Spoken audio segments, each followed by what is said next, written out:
Should we be measuring a fear metric among our employees in the workplace? That's the question we're asking today on The Art of Lifing at Work with Keika.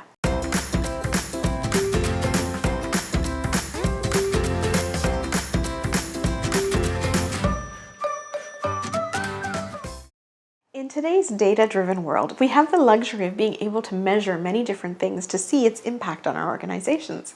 At the same time, we are living in a world of business that has so much disruption and innovation that's coming through that what our work world will be like even in 10 years, we can't even necessarily define today because things are growing and changing at such a fast pace. So for companies to be successful today, we need our employees to think in a disruptive manner. We need them to think about how to go beyond the boundaries, how to push those boundaries, how to think outside of the box.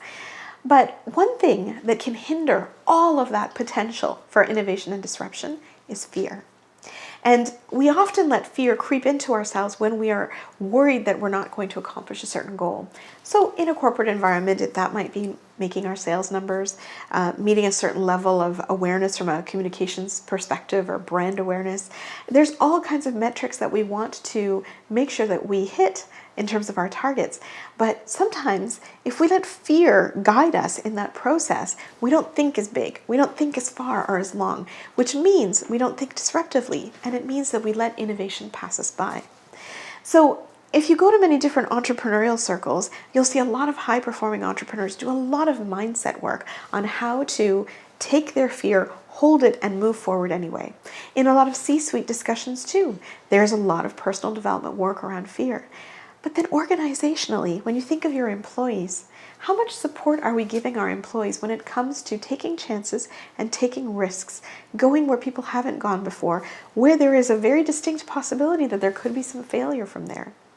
We know that failure can be great learning, but if our employees don't feel empowered and supported in taking those chances, then many of them are going to be operating out of fear.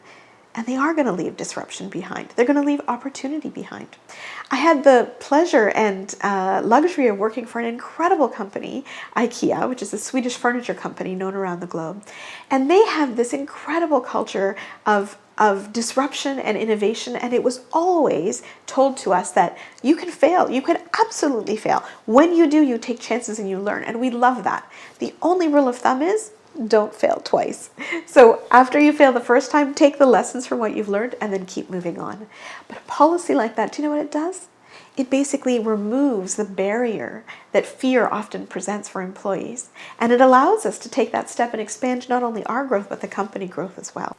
So this is the question to ponder today as you go to work, is maybe there is some validity in finding ways to measure how our employees operate when it comes to fear. How much is that fear of failure or fear of lack of acceptance, fear of disappointment guiding their decisions on a day-to-day basis?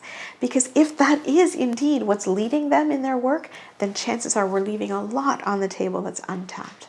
So let's move forward and let's find a way to measure fear in the workplace. Let's be unafraid of that.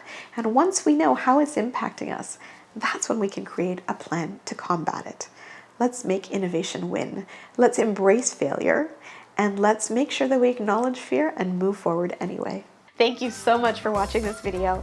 If you like the content, then please subscribe to my YouTube channel. I put out new videos every Tuesday. And you can also hit the little bell icon. It'll notify you every time a new video is out. If you know someone too that you think would benefit from this content, then please share the video with them. And I'd love it if you just like the video and give me any of your comments, because I really want to go on this journey with you together. So together, let's master the art of lifing and let's do life on purpose.